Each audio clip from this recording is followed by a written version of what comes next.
Bisa terdengar ya suara saya? Terdengar jelas. Alhamdulillah. Baik, Bismillahirrahmanirrahim. Salawat dan salam kita curahkan ke hadirat Allah Subhanahu wa taala dan juga kepada Nabi besar junjungan kita Nabi besar Muhammad sallallahu alaihi wasallam, karena atas berkat rahmat dan hidayah dari Allah lah kita pada hari ini bisa bertemu melalui tatap maya yang diadakan oleh TKIT Lebah Kecil yang alhamdulillah qadarullah saya diminta untuk berbagi di sini. Bismillahirrahmanirrahim. Rabbi sholli shodri wa yassir amri wahlul 'uqdatam min lisani yafqahu qawli.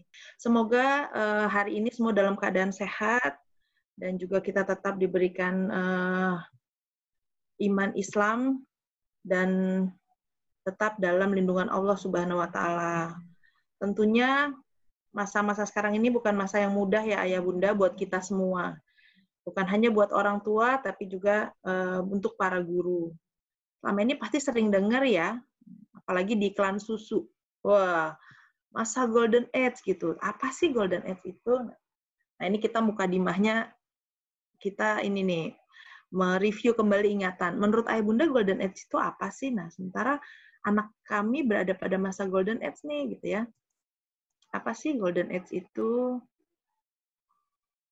Usia anak 0-3, masa perkembangan otak anak, masa perkembangan anak paling pesat, masa emas, Masya Allah, hebat-hebat ini Ayah Bundanya. Masa-masa perkembangan anak, masa penting pertumbuhan otak dan kognitif, masa keemasan anak, saat otak seperti spons, masa tumbuh kembang anak. Masya Allah, luar biasa ya. Memang dari tadi ketika awal masuk, ketika ice breaking, nih Ayah Bundanya luar biasa semua aktif dan memang ternyata sudah cukup memiliki wawasan yang cukup luas dan baik sekali nih.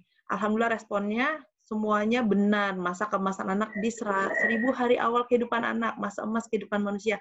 Iya, terima kasih Ayah Bunda, tepat sekali. Golden age itu adalah disebut dengan masa emas dan saat ini saya yakin Ananda, anak dari Ayah Bunda semua itu berada pada masa golden age. Nah, golden age itu adalah periode emas, di mana ini adalah periode kritis bagi anak-anak, di mana pertumbuhan yang diperoleh dalam periode ini sangat berpengaruh terhadap perkembangan periode berikutnya sampai dewasa. Karenanya periode emas ini hanya datang sekali untuk dimanfaatkan secara optimal.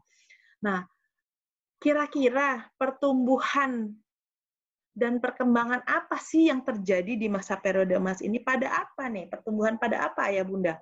Yang terjadi begitu pesat sehingga tidak bisa lagi nanti terulang, dan juga pertumbuhan yang terjadi di masa ini nih akan terus membentuk sampai dewasa. Itu kira-kira pertumbuhan dan perkembangan apa yang terjadi di masa Golden Age? Silakan boleh kalau mau tulis di chat. Karakter, sosial, emosi, Masya Allah, emosional, iya, oke, apalagi? Kira-kira nih yang dimaksud dengan periode kritis di mana terjadi pertumbuhan yang diperoleh dalam periode ini. Kira-kira pertumbuhan dan perkembangan apa ya yang itu menyebabkan ini sangat penting, sehingga ini periode ini hanya datang sekali loh, nggak akan tidak akan diulang kembali, dan itu harus dimanfaatkan secara optimal. Tadi Ayah Bunda sudah membantu menjawab, terima kasih. Dan dari kesemua jawaban itu semuanya adalah tersimpan di dalam otak manusia, gitu, dalam otak anak kita. Oke. Mohon maaf ya, ini kayaknya tadi slide-nya ada yang mencoret nih, jadi slide-nya semuanya tercoret. Oke, di sini yang terjadi di masa Golden Age itu adalah pertumbuhan dan perkembangan otak. Nah, berikut saya mengutip dari beberapa sumber ya. Di sini ada pertumbuhan dan perkembangan otak bayi. Nah, apa sih bedanya pertumbuhan perkembangan? Kalau pertumbuhan itu bersifat fisik ya. Jadi, kalau kita lihat di gambar yang sebelah kiri atas, ini pertumbuhan di mana di dalam perut ibu, bayi itu terbentuk otaknya. Jadi, volumenya, kuantitasnya itu terjadi, itu namanya pertumbuhan. Nah, ketika sudah sampai dengan usia bayi 9 bulan di dalam perut, itu ternyata kuantitas otaknya memang terus bertambah gitu ya, sehingga memang pertumbuhan itu sudah terjadi dalam perut ketika masih masa janin. Nah, prenatal gitu ya. Nah, ketika dia lahir, ternyata dari sumber yang saya dapat dari referensi buku-buku gitu ya. Nah, inilah yang disebut dengan Golden Age, di mana masa perkembangan otaknya. Nah, kalau perkembangan itu bukan hanya fisiknya, tapi fungsi dari otak itu sendiri. Itu terjadi sangat pesat di usia 6 bulan sampai dengan 10 tahun. Dan yang paling penting adalah usia 5 tahun pertama itu ya, itu otak anak kita itu mencapai 85-90%. Jadi, Ayah Bunda bisa bayangkan, sekarang yang ada pada kita di masa dewasa ini, otak kita ini, perkembangannya, itu 90%-nya terjadi saat di usia 0 sampai dengan 5 tahun. Nah, itu bisa dibayangkan gitu.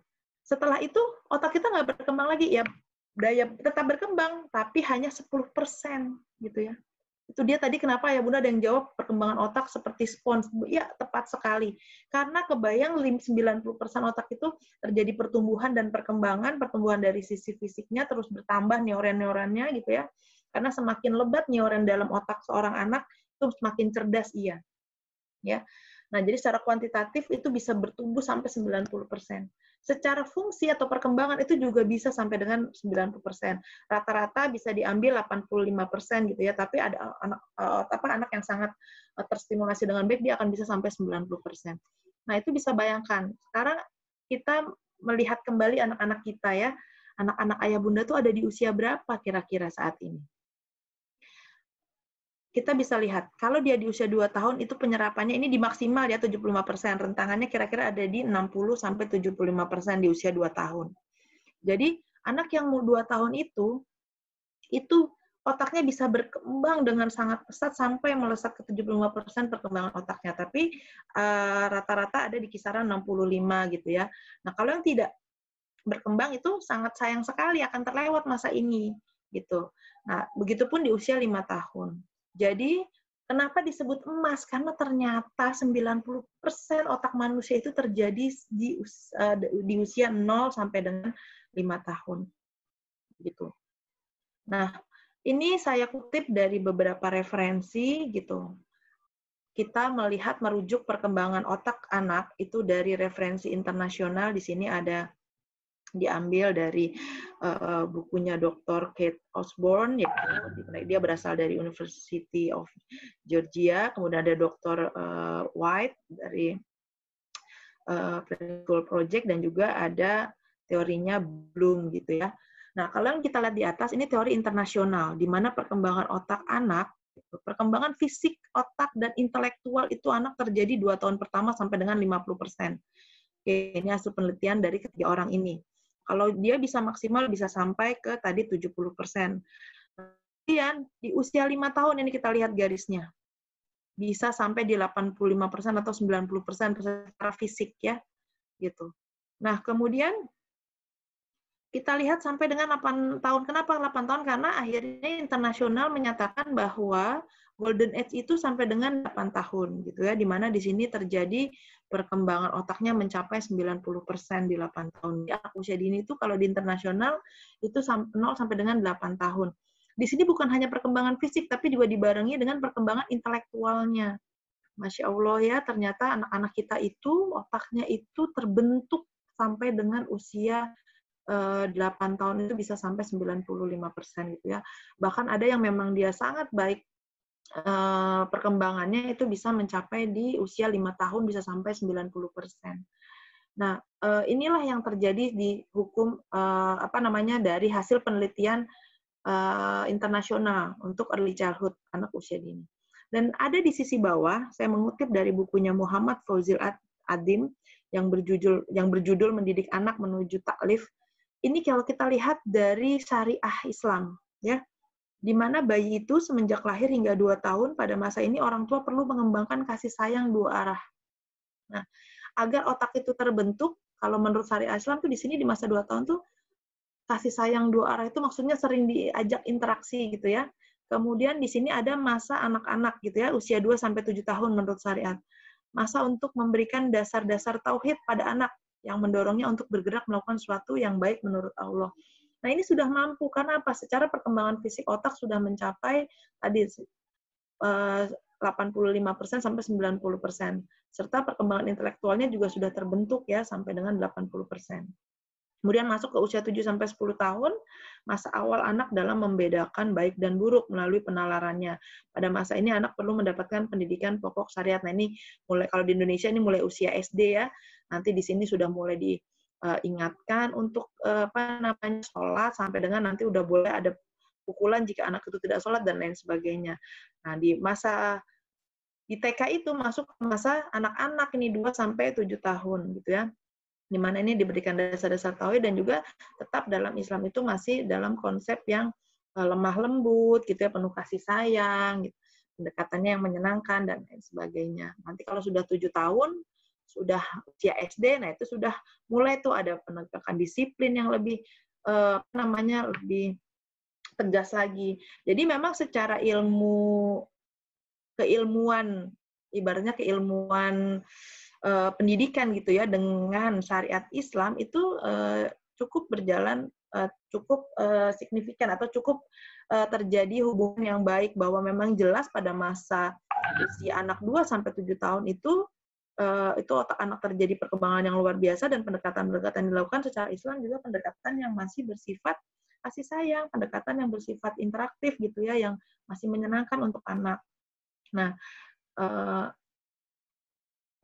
selanjutnya, setelah kita ketahui bahwa masa emas tadi, golden age tadi itu terjadi pada masa-masa awal kehidupan anak, yaitu 0 sampai dengan 5 tahun, 0 sampai dengan 7 tahun, maka kita harus memperhatikan betul. Berarti dengan kata lain, pada tubuh manusia, itu organ paling penting itu adalah otak. Gitu ya. Nah, jadi pertumbuhan yang disebut dalam golden age itu adalah pertumbuhan yang terjadi di otak. Karena ibarat badan kita, manusia ini ada sebuah komputer, maka CPU-nya itu ada di otak. Semua terjadi di otak. Ini saya mengutip dari teorinya Dr. McLean ya, yaitu tentang triune brain, teori triune brain, teori 3 bagian otak. Dr. McLean itu melahirkan teori bahwa otak manusia itu terbagi menjadi 3 gitu ya. Ada yang disebut dengan brainstem and cerebellum, itu ada di bagian batang otak yang warna merah ini. Nah, ada beberapa menyebut lizard brain ini adalah reptilika gitu, otak bagian otak yang disebut dengan reptil. Kenapa? Karena ini sistem kerjanya seperti reptil gitu ya. Fight and flight gitu. Jadi melawan atau pergi gitu. Nah, atau dengan kata lain ada yang disebut ini adalah tugasnya untuk bertahan, survival. Ya seperti reptil gitu ya. Taunya instingnya itu yang main untuk menyerang, untuk bertahan hidup. Nah, inilah yang terjadi di otak kecil manusia. Kalau reptil hanya punya ini, manusia ini hanya satu bagian saja. Manusia masih punya otak tengah namanya mammal brain atau limbic system. Nah, kenapa disebut mammal? Karena ini seperti otaknya hewan mamalia, gitu ya. Di sini pusat emosi, gitu. Makanya kucing, kelinci bisa ngambek gitu ya. Nah, tapi kucing kelinci cuma punya ini saja. Kalau manusia sudah punya yang reptil, ada 3 bagian, punya mamalia, dan terakhir kita punya otak yang tidak dimiliki oleh binatang atau makhluk hidup lain nih. Qadarullah Allah menciptakan manusia paling sempurna. Karena otak kita ada 3 lapisan. Yang paling atas ini paling penting dan tidak dimiliki oleh makhluk hidup lain selain manusia. Makanya disebutnya human brain atau disebut dengan neokortek. Nah, pada gambar secara keseluruhan otak ada di bagian bawah ini. Posisinya seperti ini. Jadi limbic system ini dia mengatur emosi, mengatur tentang memori jangka panjang. Jadi apa yang ada di limbik ini bisa tersimpan dalam jangka panjang. Kemudian lingkungan dan lain sebagainya ya. Nah, yang paling menonjol limbik ini adalah disebut sebagai pusat emosi gitu loh, karena memang dia yang mengatur emosi manusia gitu ya, di sini di limbik ini. Nah, kemudian bagian atas itu neokortek. Disinilah sebenarnya tempat pusatnya pengetahuan yang tersimpan oleh seorang manusia. Nah, inilah yang disebut golden age ini, perkembangan di neokortek inilah yang tadi terjadi perkembangan pada masa keemasan tadi. Karena neokortek itu sering disebut juga sebagai topi berpikir, di mana di dalamnya itu dia yang mengontrol semua terkait bahasa, imajinasi, yang kemudian muncul teori dua belahan otak kanan dan kiri. Jadi di neokortek ini ada dua belahan kanan dan kiri. Yang satu terkait dengan kreativitas, seni, gitu ya, bahasa, yang satu lagi terkait dengan logika, matematika, dan lain sebagainya. Dan itu ada satu di dalam neokortek atau disebut topi berpikir. Jadi pusatnya perkembangan itu ada di otak sini. Jadi jangan dikira kita bisa berjalan karena kaki kita. Bukan, karena ada salah satu bagian yang dikontrol di otak ini khusus untuk movement atau gerakan. Kita bisa bicara, bukan karena semata-mata mulut kita, tapi ada namanya broca di dalam otak ini, bagian broca, yang dia mengontrol tentang bahasa. Jadi semua yang terjadi pada badan tubuh kita, badan kita secara fisik, itu sebenarnya dikontrol di dalam neokortek ini. Jadi ayah bunda kalau ada anak yang misalnya terjadi kelambatan berbicara, itu setelah diperiksa organ mulutnya lengkap, langit-langitnya baik, struktur giginya bagus, gitu, lidahnya semua sempurna, tapi kenapa dia lambat bicara? Selanjutnya pasti diarahkan untuk CT scan, lihat di daerah namanya broca di sini. Apakah ada pembuluh-pembuluh yang terjepit di brokanya sehingga dia menjadi sulit untuk berkomunikasi gitu. Karena ada saluran yang terhambat di sini dari sistem kerja otak menuju ke organ mulutnya untuk terucap bahasa. Nah, itulah yang sebenarnya bisa kita lihat bahwa neokortek ini adalah pusatnya manusia gitu. Ini CPU-nya ada di sini. Nah, qadarullahnya, uniknya Allah itu menciptakan luar biasa ya. Ketiga bagian otak ini itu bekerja dengan sistem yang otomatis. Otomatisnya seperti apa? Limbik ini sebagai pusat emosi yang mengatur on atau off-nya. Apakah sebuah informasi mau naik ke atas ke neokortek atau mau turun ke bawah ke batang otak, kemudian dia fight and flight. Ya, jadi di dalam limbik ini dia mengatur emosi. Oke, batang otak itu yang tadi kita sebut dengan stem gitu ya, stem brain tadi, itu dia bereaksi terhadap insting gitu ya, bereaksi terhadap ketakutan, dikritik, diancam. Jadi itu bentuknya insting, karena makanya disebut otak reptil ya, karena reptil itu instingnya hanya untuk survival, bertahan. Jadi ketika dia mendapat suasana yang tidak nyaman, malu, dikritik, diintimidasi, merasa takut, itu otak itu yang bekerja. Ya. Nah, kemudian di limbik itu adalah pusat emosi. Nah, tempat kasih sayang, keadaan aman, menyenangkan. Nah, ini bekerja optimal. Nah, jadi antara batang otak dengan limbik ini bekerja otomatis. Jika yang diterima oleh lingkungan anak itu sifatnya adalah sesuatu yang membuat instingnya bekerja untuk bertahan, nah apa sih yang bekerja untuk bertahan? Ketika anak malu, ketika anak dikritik, ketika anak diancam, ketika anak merasa tidak nyaman, dia tidak senang, tapi dia nggak bisa ngomong gitu loh, tapi dia tidak senang dengan situasi ini. Itu maka langsung yang bekerja batang otak. Nah, kalau batang otak yang bekerja, itu otomatis menutup limbik. Kalau limbiknya tertutup, itu neokorteknya tidak bisa terbuka. Jadi informasi apapun tidak akan masuk kalau yang bekerja batang otak atau stem brain tadi. Jadi itu automatically gitu ya, otomatis ketutup. Tapi kalau limbik yang bekerja, dia pusat emosinya emosi yang yang nyaman, tempat kasih sayang, dia senang gitu, dia kemudian bisa menunjukkan eksistensinya, diterima oleh lingkungannya, dia bisa dia bisa nyaman lah gitu ya, maka otomatis limbik itu membuka jalan untuk menuju ke neokortek. Jadi neokorteknya terbuka. Sehingga informasi apapun pada saat itu bisa diterima dengan baik. Nah, itulah ayah bunda kenapa di sekolah itu pasti kayak tadi ayah bunda. Kenapa sih Bunda Sasi buka-buka langsung nyanyi? Mana forest, mana forest. Itu sedang mempekerjakan limbiknya, dibuat nyaman dulu. Mungkin tadi ketika masuk ayah bunda dalam keadaan kesal karena Zoom-nya nggak nyambung-nyambung, karena sinyalnya nggak kuat, karena kok mental terus gitu ya, itu membuat kita jadi nggak nyaman. Yang bekerja batang otak. Kalau batang otak yang bekerja, ayah bunda datang ke sini, nih korteknya ketutup. Ini mau saya ngomong 2 hari 2 malam juga nggak akan ada yang masuk gitu ya. Tapi dengan tadi Bunda Sasi udah membuka dengan nyanyi, dengan senyum. Nah, itulah senyum itu adalah bentuk bentuk respon dari badan, dari otot kita ketika kita limbiknya bekerja secara emosi. Ketika orang bisa senyum, berarti limbiknya yang bekerja. Ketika orang mengernyitkan dahinya nih, jidatnya, ketika anak kecil sampai meneteskan air mata, itu adalah bentuk reaksi fisik bahwa batang otak yang bekerja.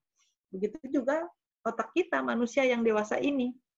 Sehingga, nah kalau dewasa kadang sudah bisa ya membalikkan posisi emosi dengan sangat cepat. Tadi nangis, tiba-tiba datang orang sudah bisa langsung membalikkan emosi. Tapi kalau anak-anak ini belum bisa. Anak-anak ketika batang otak yang bekerja, maka dia akan terus mempengaruhi emosinya sehingga limbiknya tertutup, sehingga neokorteknya tertutup. Nah, itulah kenapa di sekolah itu ada kegiatan yang seperti ini. Kenapa sih meskipun Zoom tapi pakai nyanyi-nyanyi, tepuk-tepuk, kelamaan. Bukan begitu, ayah bunda. Karena memang yang ingin dibangun adalah limbiknya dulu, supaya neokorteknya terbuka. Jadi apa yang diberikan hari itu akan bisa terserap oleh topi berpikirnya tadi, oleh neokorteknya tadi. Karena anak jadi bisa menalar, anak bisa menganalisa, bisa melakukan diskusi, bisa berbicara. Coba kalau anak lagi marah, kita ajak ngomong pasti diem aja, yang ada nangis. Begitu juga ayah bunda, ketika nanti di rumah anandanya sedang dalam keadaan takut, misalnya nih contohnya ya, di rumah lari, ayahnya, bundanya lagi ngepel, anaknya lari. Sekali dibilang, jangan lari nak, sambil ngepel. Jangan lari nak, nanti jatuh. Tiba-tiba kejadian. Prang, jatuh dan tangannya menyenggol gelas dari atas meja. Prang! Ayah bunda tahu, suara prangnya saja itu sudah langsung direspon oleh batang otak. Dia langsung takut, dia langsung stop, pasti berhenti saat itu dengan batang otak yang bekerja. Langsung merespon tuh. Instingnya langsung survive. Antara ngeles, nangis gitu ya, atau dia kabur gitu. Nah, pada saat itu rata-rata anak-anak ada yang nangis. Nah, kalau terjadinya nangis, ini otomatis limbik sama neokorteknya tertutup. Kalau saat anak lagi nangis, ayah bunda teriak dan bilang atau ngomong gitu ya, makanya. Nah, dengan kata makanya sambil menunjuk itu ditambah lagi makin kencang lagi tuh batang otaknya. Itu anak udah yang tadinya nangis itu langsung wah lebih kencang lagi nangisnya gitu ya. Atau ada yang benar-benar nggak bisa nangis tapi ketakutan misalnya dengan lihat ekspresi mata bundanya dengan tangan menunjuk, makanya sudah dibilang jangan lari, masih lari. Itu yang Bunda bilang, besok nggak boleh lari-lari, itu nggak ada yang masuk tuh. Kata-kata besok nggak lari-lari itu nggak ada yang masuk. Besok dia lari-lari lagi. Karena dipental sama neokortek. Kenapa? Karena tertutup neokorteknya. Informasinya nggak sampai. Tapi kemudian apa yang harus dilakukan ketika anak begitu? Buat dia aman dulu. Prang, jatuh. Lihat muka dia dalam kondisi takut, kita harus mengembalikan ke limbik. Kita harus dalam posisi tenang dan bilang, oke, nggak apa-apa. Kamu ada yang luka nggak? Yuk kita bersihkan sama-sama. Butuh waktu 5-10 menit, lihat ekspresi muka dia, sampai dia bisa senyum, dia bisa menjawab pertanyaan kita. Kalau dia nangis, kita peluk dulu. Kalau dia sudah tenang, dia sudah bisa jawab apa yang kita tanya, bahkan dia sudah bisa senyum, nah itu berarti limbiknya yang sudah bekerja. Disitulah baru kita bisa memberikan informasi. Itulah kenapa Bunda larang lari-lari. Besok masih mau lari-lari lagi nggak, Kak? Nah, itu baru masuk tuh ke otak dia. Jadi, kalau ayah bunda mau memberikan informasi, mau memberikan suatu ilmu ke anak-anak, wawasan, pengetahuan, yakinkan anaknya dalam kondisi nyaman, senyum, karena limbiknya yang sedang bekerja. Karena limbik bekerja, otomatis dia membuka neokortek. Tapi kalau batang otak yang bekerja, dia menutup neokortek. Itulah sistem kerjanya. Jadi, sekarang, ayah bunda semoga jadi paham kenapa di TK banyakan nyanyi-nyanyinya. Karena jadi sia-sia kalau anak-anak batang otaknya yang sedang bekerja, maka dibuat dulu dia nyaman, diajak nyanyi, diajak games, diajak tepuk-tepuk, sampai anak itu udah bisa senyum semua, baru bunda guru tuh meyakinkan memberikan informasi hari itu pelajaran. Jadi kalau ayah bunda ngeliat, ini Zoom isinya tepuk-tepuk tangan doang sih, ini isinya kok cuman dari tadi ngobrol aja gitu. Karena guru itu meyakinkan anak itu dalam posisi limbik yang bekerja ketika salah satu adalah anak bisa menjawab pertanyaan. Berarti dia aman, berarti dia nggak malu, berarti dia tenang, berarti dia nyaman. Anak itu kadang batang otak bekerja tuh nggak sampai nangis, tapi hanya dia tidak bisa menjawab pertanyaan. Tandanya dia belum nyaman. Itu batang otak sudah bekerja, dia belum nyaman, dia belum mau bergabung. Dia ngelihat kamera Zoom langsung lari sana, lari sini. Dia bingung lihat mukanya, jadi deg-degan gitu ya, sehingga dia nggak mau menatap layar ketika sedang berinteraksi di online. Misalnya seperti itu. Kalau dalam lingkungan langsung itu guru enak gitu ya, bisa langsung memeluk. Nah, ketika online ini bukan hal yang mudah memang. Kalau di sekolah itu pasti gurunya langsung meluk, dipegang, dipisahkan dari temannya, dibuat tenang dulu gitu ya. Karena dia butuh itu, limbiknya butuh dikembalikan lagi gitu untuk bekerja. Nah, itulah yang terjadi pada otak kita. Jadi, kalau kita mau otak anak-anak itu tumbuh pesat, berkembang pesat, kita harus tahu bagaimana cara mempekerjakan otaknya. Nah, ini dia. Jadi, nggak bisa main asal dikasih saja disuapin. Kalau disuapin dalam posisi batang otak yang bekerja, itu kalau di film kartun itu gambarnya mental gitu di atas kepalanya. Nggak ada yang masuk. Ya. Nah, kurang lebih begitu. Nah, selain kita bicara tentang golden age yang memang itu pusatnya ada di dalam otak, ada unsur lain yang harus kita bahas ketika di masa golden age, yaitu masa proses tumbuh kembang manusia. Bahwa selain tumbuh kembang otak, gitu, ada 3 bagian yang tadi juga sudah disebutkan oleh ayah bunda di awal ya. Golden age itu juga merupakan proses tumbuh kembang manusia yang mempengaruhi satu tentang proses biologis. Jadi tumbuh kembang manusia itu tadi kita sudah bahas dari teori otaknya, nah sekarang kita bahas dari ada proses biologis di sini, ada pewarisan gen, ada perubahan fisik, perkembangan otak, perubahan hormon, keterampilan. Sehingga setiap anak itu pasti beda-beda, karena dari gen yang berbeda. Jangankan anak dengan orang tua yang berbeda ya ayah bunda, anak kembar dari orang tua yang sama, dia kembar identik sekalipun, itu nanti akan terjadi proses pertumbuhan dan perkembangan yang berbeda. Gitu ya.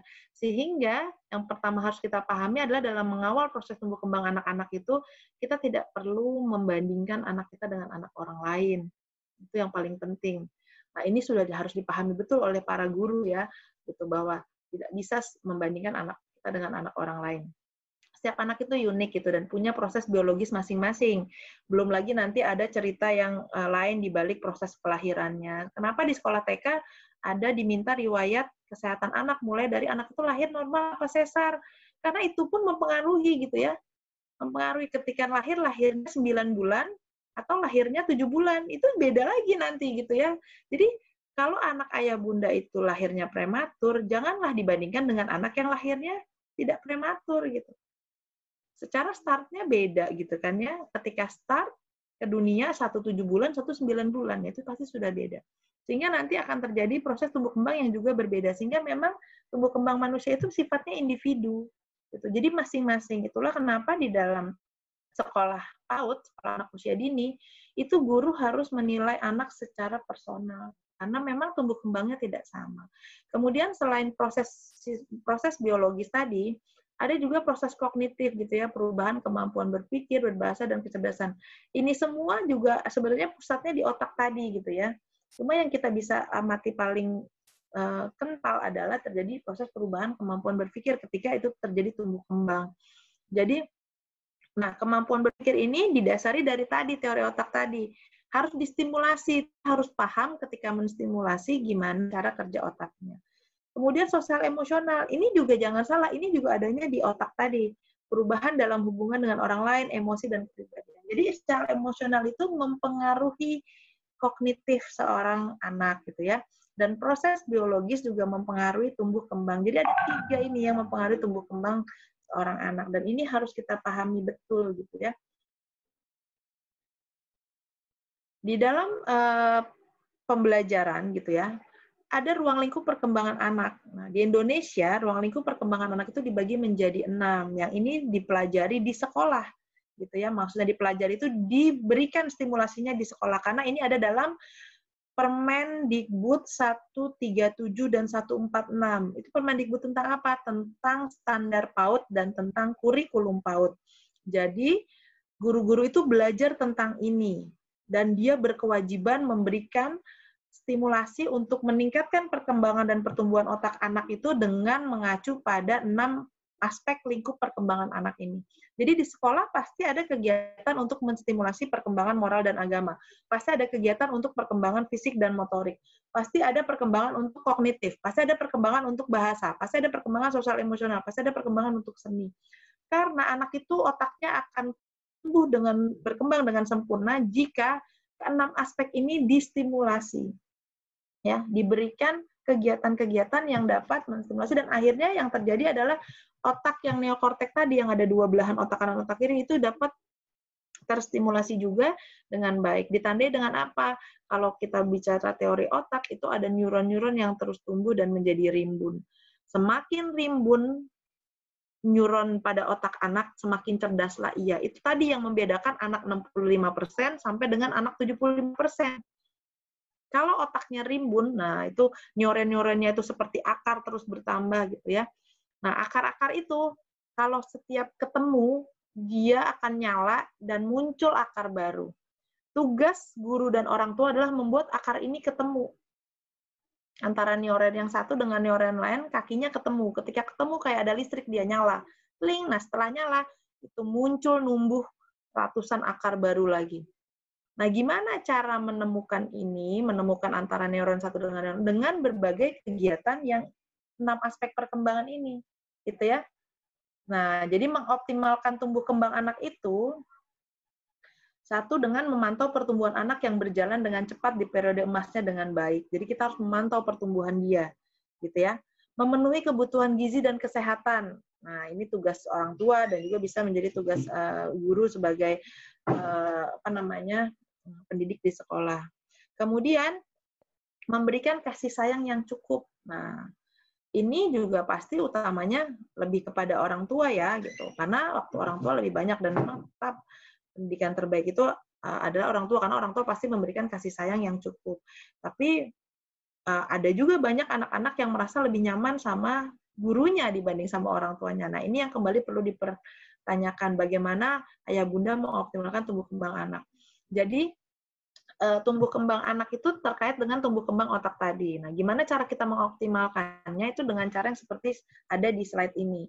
Kemudian memastikan berada dalam lingkungan yang memberikan pengaruh yang baik bagi perkembangannya. Nah, ini penting banget ini ya.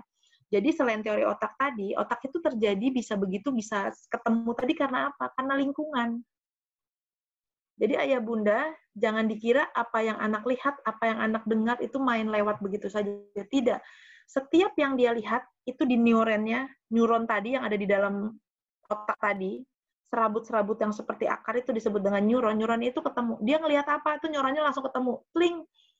Itu kalau ketemu, dia mikir, itu untuk apa ya? Itu kenapa ada di situ ya? Nah, setiap anak berpikir itu neuronnya ketemu. Kemudian terang, muncul neuron baru. Jadi kalau lingkungannya sering memberikan dia untuk berpikir, itu maka otaknya terus berkembang. Karena setiap dia berpikir, itu memancing neuron untuk bekerja dan menghasilkan neuron baru. Jadi lingkungan itu sangat penting.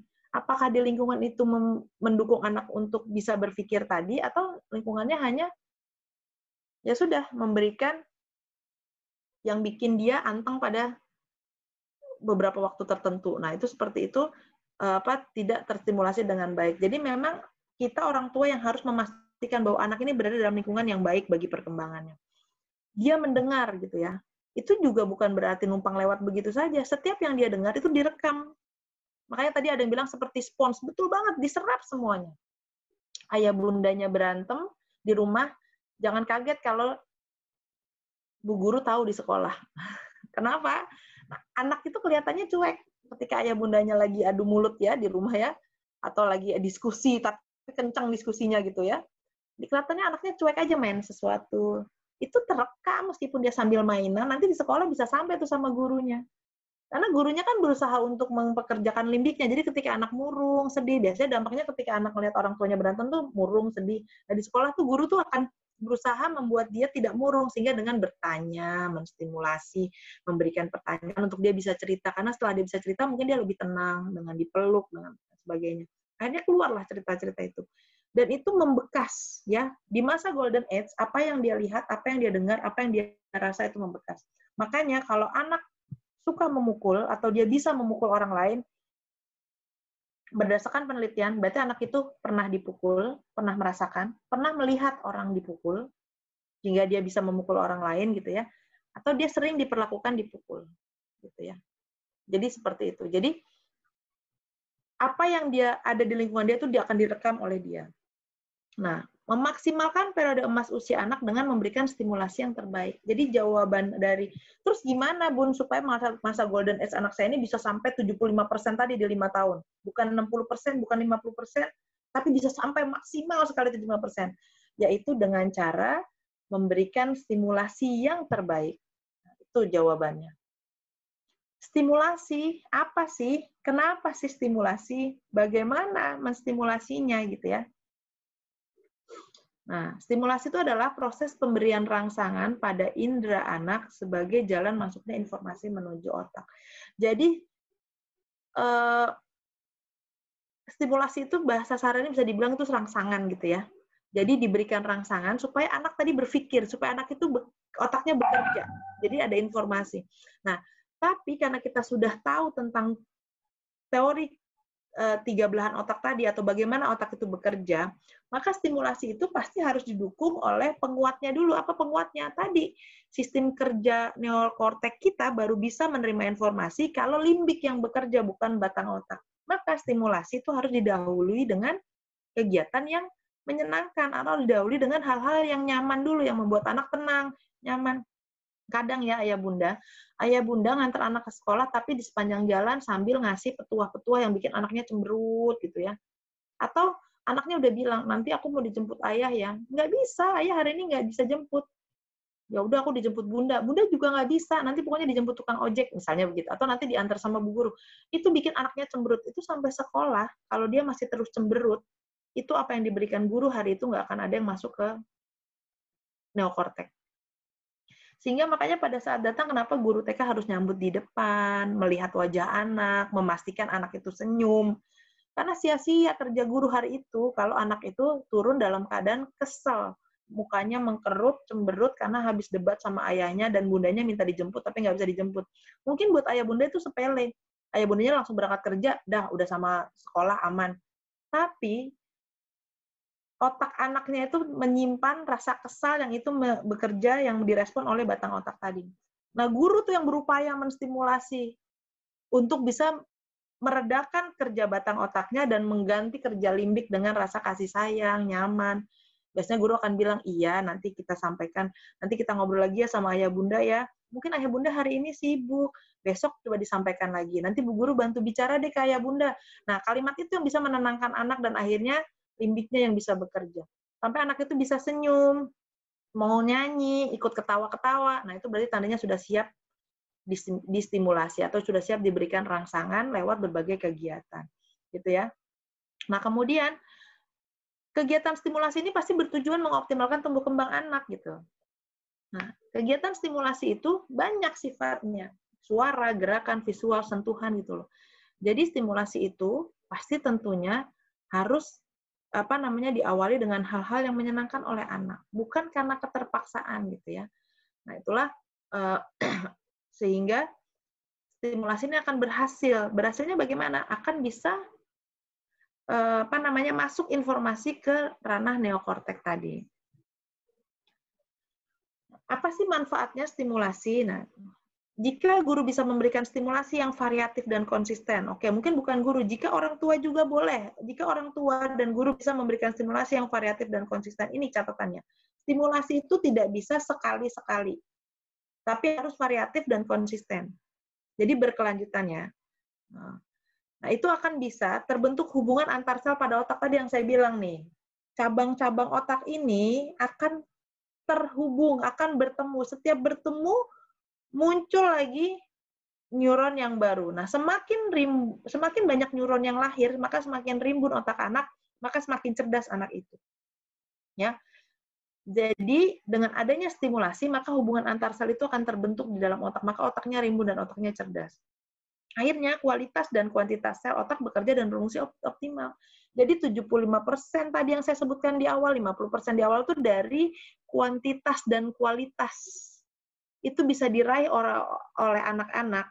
Ada yang 50, ada yang 70, ada yang 80%.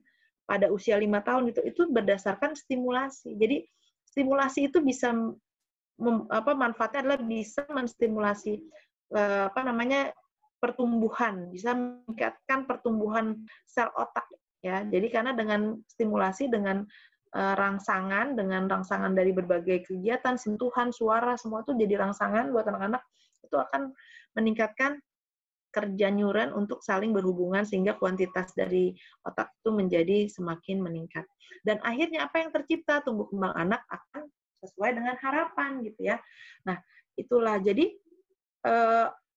yang terakhir saya baca berdasarkan penelitian, ini adalah bedanya perkembangan jaringan otak anak yang tidak distimulasi dengan yang mendapatkan banyak stimulasi. Jadi tadi saya bilang, pada usia 5 sampai dengan 6 tahun itu bisa mencapai 85% kalau dia banyak stimulasi. Kalau tidak dapat stimulasi ya hanya di ranah ini.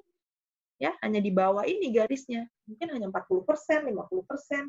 Nah, jadi stimulasi itulah yang menjadi kata kunci membuat masa golden age ini menjadi maksimal, membuat anak-anak kita cerdas. Dan stimulasi itu hanya sampai anak di usia 5 sampai 7 tahun. Kalau berdasarkan syariat tadi sampai 7 tahun, sampai anak di usia TK ini saja. Itu maksimalkan stimulasinya. Ya, sehingga jaringan otaknya bisa tumbuh pesat sampai dengan 85% bahkan sampai 90%. Nah, sekarang harus dipahami adalah prinsip dalam pemberian stimulasi. Seandainya ayah bunda berpikir, ya udah kita berikan aja stimulasi di rumah sendiri gitu ya, nggak usah sama bu guru misalnya. Nah, ini harus juga memahami bahwa stimulasi itu harus bertolak dari pertumbuhan dan perkembangan yang sudah dicapai oleh anak. Nah, itulah kenapa guru mencatat setiap hasil kegiatan atau perkembangan anak. Karena untuk memberikan stimulasi selanjutnya, guru harus bertolak pada hasil asesmen atau evaluasi sebelumnya dari perkembangan anak. Misalnya hari ini kegiatannya berjalan di papan titian membawa bola. Nah, ternyata hasil stimulasi sebelumnya, anak itu berjalan di papan titian saja masih jatuh-jatuh. Ya berarti si anak ini jangan dulu dikasih bola stimulasinya. Dia masih dulu suruh fokus jalan lurus. Tapi anak yang sudah bisa jalan lurus tanpa jatuh di papan titian sudah bisa dikasih bola. Maka setiap anak kan beda-beda stimulasinya. Bertolak dari mana? Bertolak dari pertumbuhan dan perkembangan yang sudah dia capai. Dia sudah capai sampai mana dia pertumbuhan dan perkembangannya. Jadi bisa jadi setiap anak beda. Ya. Seperti itu kira-kira. Kemudian menyesuaikan dengan kebutuhan dan usia anak. Nah, setiap usia itu punya kebutuhan yang berbeda dengan stimulasinya. Jadi anak 2 tahun beda dengan anak usia 6 tahun. Jadi anak playgroup stimulasinya beda dengan anak TKA dan TKB. Bahkan setiap 6 bulan saja itu sudah beda gitu perkembangan anak. Jadi memang karena ini masa pesat, maka setiap bulan itu ada terjadi perbedaan dan perubahan pada perkembangannya. Sehingga pada masa bayi itu anak 2 bulan sama 3 bulan aja udah beda stimulasinya. Tapi begitu sudah makin naik usianya, anak 2 tahun bisa per 6 bulan. 2 tahun setengah dengan anak 3 tahun itu beda. Jadi hal inilah yang dipelajari oleh para guru, yaitu mempelajari apa? STPPA namanya, Standar Tingkat Pencapaian Perkembangan Anak. Jadi ketika para guru membuat kegiatan, itu bukan asal main bikin kegiatan, tapi dia harus mengacu pada standar tingkat pencapaian perkembangan anak, yang itu terdapat pada Permendikbud nomor 137 tentang standar PAUD di lampiran nomor 2. Nah, itulah yang menjadi buku besarnya para guru setiap mau bikin stimulasi. Dia harus menyesuaikan dengan kebutuhan anak. Jadi tidak terjadi namanya malpraktek. Nah, jadi bukan dokter aja yang malpraktek, guru bisa malpraktek. Saya sangat keras sama mahasiswa saya, sama guru-guru, hati-hati ya memberikan stimulasi, jangan sampai jadi malpraktek. Apa malpraktek? Anak usia 2 tahun dikasih stimulasi untuk anak 4 tahun. Jadi sekolah-sekolah yang langsung dengan cepat gitu ya, anak 2 tahun disuruh nulis ABC. Coba dilihat tahap perkembangan bahasanya, apakah 2 tahun sudah langsung menulis ABC? Belum, 2 tahun itu masih nulis coreng-moreng namanya. Jadi masih bikin benang kusut. Nah, kalau anak 2 tahun dikasih pensil suruh nyalin ABC, itu malpraktek. Belum ke lantai 2, langsung ke lantai 4, jatuh nanti anaknya. Nah, ini guru ini menguasai betul hal-hal seperti ini melalui panduan-panduan kurikulum yang sudah diberikan oleh pemerintah. Ya. Kemudian stimulasi diberikan secara proporsional, tidak kurang dan tidak berlebih. Nah itu nggak bisa kurang, nggak bisa lebih. Jadi memang harus continuity dan itu proporsional. Sehari berapa stimulasi yang mau kita berikan. Tapi biasanya prinsip yang diberikan di anak usia dini itu adalah stimulasinya itu bersifat integrated. Jadi 6 aspek perkembangan tadi itu harus muncul dalam 1 hari. Seperti itu. Jadi harus ada kegiatan nilai agama moralnya, harus kegiatan bahasanya, kognitifnya, fisik motoriknya, seninya gitu ya. Itu harus muncul semua. Kemudian aktivitasnya beragam. Nggak hanya pada paper pensil, justru lebih baik pada kegiatan yang bersifat aktif, bergerak gitu ya. Saya melihat TKIT Lebak Kecil ini dengan sarana prasarananya yang justru terbuka itu sangat menguntungkan untuk ruang gerak anak ya gitu. Jadi anak itu nggak paper pensil, jangan sebentar-bentar minta suruh ngerjain kertas sama pensil. Karena pada usia segini justru kebutuhannya adalah bergerak. Nah ini kalau bicara dengan teori otak gitu ya, salah satu penyebab otak itu bisa bekerja seimbang antara, jadi kalau kita, tadi saya bicara 3 belahan otak ya teorinya Dr. McLean. Ada teori 2 belahan otak, di neokortek itu ada 2 belahan otak kanan dan kiri. Di antara otak kanan dan kiri ada transisi di tengah-tengahnya. Ya. Nah, atau cerebellum tadi. Nah, dia ini bisa bekerja kalau orang itu bergerak. Jadi dia tugasnya apa? Tugasnya nyimbangin otak kanan sama otak kiri. Itulah kenapa kalau kita habis penat menghitung, bekerja yang bersifat logika gitu ya, yang sifatnya ilmu pasti, ketemu matematika, IPA, fisika, kita butuh refreshing misalnya dengerin musik. Karena otaknya biar seimbang. Atau kita butuh berjalan beberapa menit. Itu butuh apa? Kalau kita dengar musik, kita butuh gerak-gerak sedikit. Kita butuh berjalan. Karena apa? Yang menyimbangkan kerja otak kanan dan kiri itu adalah ada bagian di tengah. Itu bisa bekerja kalau kita bergerak. Jadi anak itu butuh bergerak untuk bisa menyimbangkan otak kanan dan kirinya. Jadi sangat wajar kalau anak-anak itu ketika berkegiatan nggak bisa diam, bukan anak hiperaktif, bukan. Justru anak yang jadi masalah kalau selama anak 2-4 tahun, selama 30 menit bisa duduk anteng depan meja gitu. Nah itu harus dipertanyakan itu. Tapi kalau anak 2-4 tahun, 15 menit doang Bu duduknya Bu, sisanya dia jalan-jalan. Ya, itu anak sehat, itu anak cerdas. Karena otaknya menuntut dia untuk bergerak, karena otaknya sedang bekerja membangun neuron-neuron tadi, dan setiap dia bergerak itu otaknya sedang menumbuhkan sel-sel baru gitu. Jadi memang jangan terlalu banyak pada kegiatan paper pensil. Bahkan kenapa gadget itu berbahaya? Karena gadget bikin tidak bergerak, bikin anak pasif. Gitu ya. Jadi kegiatan online pun itu ada batasannya, ada waktu yang dirasa cukup untuk menyehatkan bagian otak anak. Kemudian yang paling penting lagi ketika mau memberikan stimulasi menyenangkan. Karena apa? Tadi kerja limbik tadi ya, memfasilitasi kebutuhan gerak anak. Kenapa ya? Karena dengan bergerak otaknya bisa seimbang kanan dan kiri. Nah, yang paling penting berkesinambungan. Continuity gitu ya. Nah, apa itu stimulasi berkesinambungan? Terus yang seperti apa? Tentunya stimulasi berkesinambungan adalah stimulasi yang terprogram. Jadi nggak main asal, hari ini begini. Coba kalau kita ya, di rumah sama anak kita, udahlah pokoknya ngerjain aja tuh, dibeliin mainan Lego, hari ini main Lego, kita kerja. Udah bosan main Lego, ya udah bikin ini. Ya udah gini, asal yang ada aja di rumah, itu terprogram nggak kira-kira? Nah, sementara stimulasi yang baik itu kalau dia berkesinambungan atau terprogram.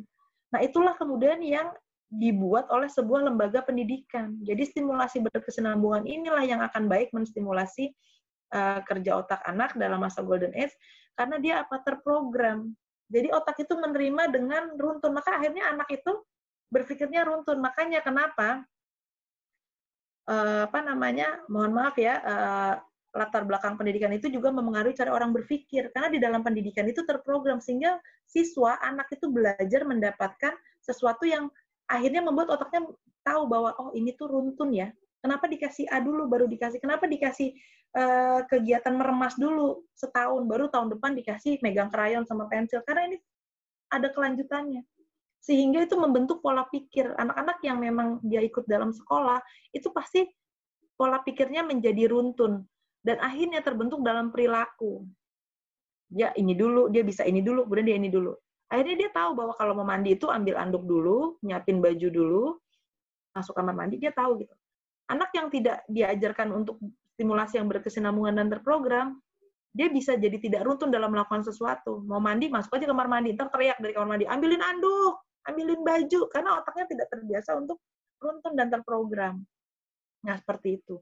Jadi apa yang diterima oleh otak manusia itu akan membentuk ke dalam cara dia berpikir, cara dia bekerja, dan sampai ke perilaku. Nah, stimulasi berkesinambungan itu adalah stimulasi yang terprogram, dan ini kita bisa sebut dengan pendidikan. Guru dan orang tua ini harus bisa bekerja sama. Bagaimana kerjasamanya?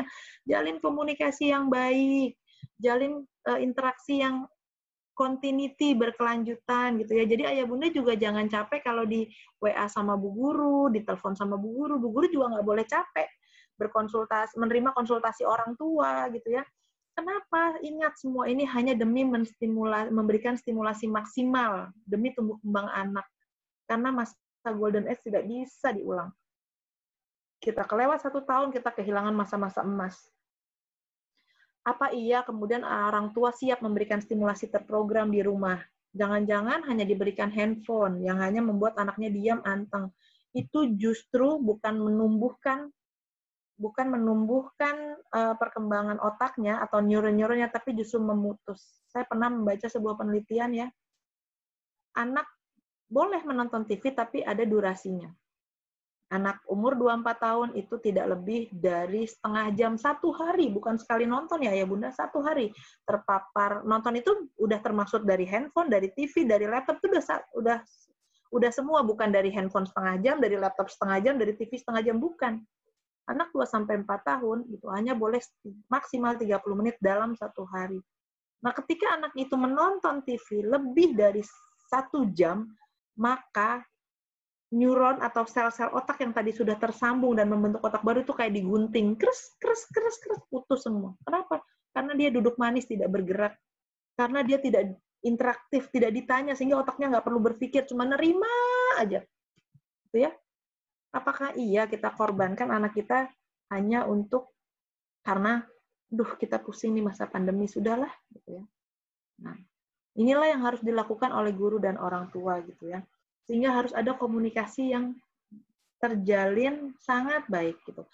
Komunikasi itu banyak caranya ya, nggak mesti harus lewat langsung lisan, bisa lewat informasi melalui tulisan, bisa lewat sebuah video ditonton oleh orang tua gitu ya, komunikasi. Kalau memang memerlukan konsultasi langsung 2 arah, itu juga bisa dilakukan komunikasi langsung. Jadi harus bisa saling terbuka. Orang tua jika ada masalah sampaikan ke guru. Bu, mohon maaf, ini saya ada kendala, handphone saya cuma 2, anak saya ini baiknya saya bagaimana ya? Dan guru harus bisa menerima itu dengan sangat baik dan memikirkan solusinya seperti apa. Ya. Kemudian ini semua demi apa sih? Demi stimulasi maksimal untuk tumbuh kembang anak kita. Jadi kita kembali melihat kepada anak-anak yang menjadi amanah kita ya. Anak-anak ini amanah dari Allah Subhanahu wa taala yang harus kita jaga gitu kan. Ketika seorang guru menjabat menjadi guru, dia otomatis juga mendapat amanah untuk memberikan stimulasi dan bertanggung jawab terhadap perkembangan anak didiknya. Nah, itulah yang sebenarnya kenapa sekolah di masa pandemi tetap penting gitu. Karena anak-anak ini harus mendapatkan stimulasi yang terprogram, yang berkesinambungan, yang sesuai dengan keinginannya, yang sesuai dengan kerja otaknya gitu ya, yang sesuai dengan lingkungan dan usianya. Yang kadang kita orang tua tidak bisa memberikan itu secara continuity di rumah. Gitu. Nah, jadi kita membutuhkan orang lain dalam hal ini guru. Dan tentunya guru juga harus terus belajar, memahami dan mempelajari bagaimana situasi pandemi ini. Sehingga kegiatan belajar pembelajaran itu harus bersifat fleksibel, bisa diikuti oleh orang tua, waktunya tidak terlalu mengikat. Gitu. Tentunya untuk ini, alhamdulillah nih ayah bunda, guru-guru TKIT Lebah Kecil ini kemarin sudah ikut seminar di UNJ yang mengadakan UNJ selama 9 hari, itu semua sudah diberikan materinya kepada para guru-guru ini. Jadi insya Allah mereka sudah berupaya untuk memberikan stimulasi yang terbaik. Nah, di sini